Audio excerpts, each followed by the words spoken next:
नमस्कार दोस्तों, खबर बिहार से है। बिहार में पशुपति पारस ने बीजेपी को खुला चैलेंज दे दिया है और ऐलान कर दिया है कि चुनाव तो वो हाजीपुर से ही लड़ेंगे। बीजेपी अपनी सूची पर एक बार फिर से विचार कर ले। बिहार में सीट शेयरिंग की जो बात सामने आई है उसमें बीजेपी 17, जेडीयू 16, चिराग पासवान 5, उपेंद्र कुशवाहा को 1 और जीतन राम मांझी को 1 सीट दी गई है। लेकिन अभी इसकी कोई घोषणा नहीं हुई है। हालांकि चिराग और नड्डा की मुलाकात के बाद यह तो तय हो गया था कि बिहार में पशुपति पारस को कुछ नहीं मिलेगा। उन्हें राज्यसभा की 1 सीट, बिहार सरकार में मंत्री पद और राज्यपाल की कुर्सी भी ऑफर की गई, लेकिन पारस इस पर तैयार नहीं हुए।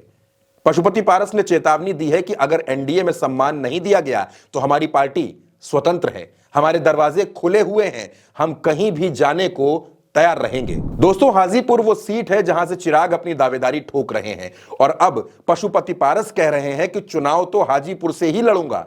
ऐसे में तकरार कम हो जाएगी, इसकी उम्मीद ना के बराबर है। और ऐसा भी नहीं है कि सिर्फ पशुपति पारस नाराज हैं। जीतन राम मांझी भी कह रहे हैं कि हमने 3 सीट मांगी थी, 1 सीट पर नहीं मानेंगे। अब मांझी की नाराजगी के बीच डिप्टी सीएम सम्राट चौधरी ने जीतन राम मांझी से मुलाकात भी की, लेकिन जीतन राम मांझी मानने को तैयार नहीं है। ऐसे में पशुपति पारस और जीतन राम मांझी दोनों किसी भी वक्त एनडीए से अलग हो सकते हैं और यह एनडीए के लिए बड़ा झटका होगा। खबरें आई थी कि चिराग पासवान को नवादा, खगड़िया, हाजीपुर, वैशाली और जमुई या गोपालगंज की सीटें दी गई हैं और चिराग तैयार भी हो गए हैं। चिराग से जब पशुपति पारस को लेकर सवाल पूछा गया तो चिराग ने कहा कि मैं उनके बारे में कुछ नहीं जानता। और अब पशुपति पारस कह रहे हैं कि बीजेपी हमारे 5 सांसदों के बारे में फिर से सोचे और हम तब तक इंतजार करेंगे जब तक सूची जारी नहीं होती। उसके बाद हम कहीं भी जाने के लिए स्वतंत्र हैं। पारस कह रहे हैं कि हमारे साथ इंसाफ नहीं हो रहा। हाजीपुर सीट को लेकर पशुपति पारस और चिराग पासवान में खींचतान है।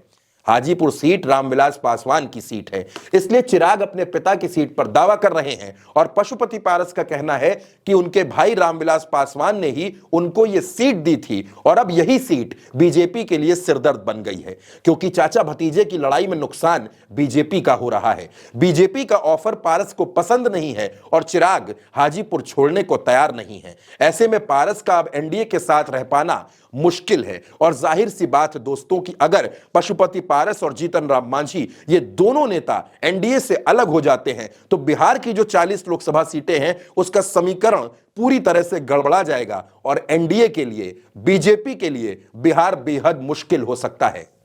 नमस्कार दोस्तों।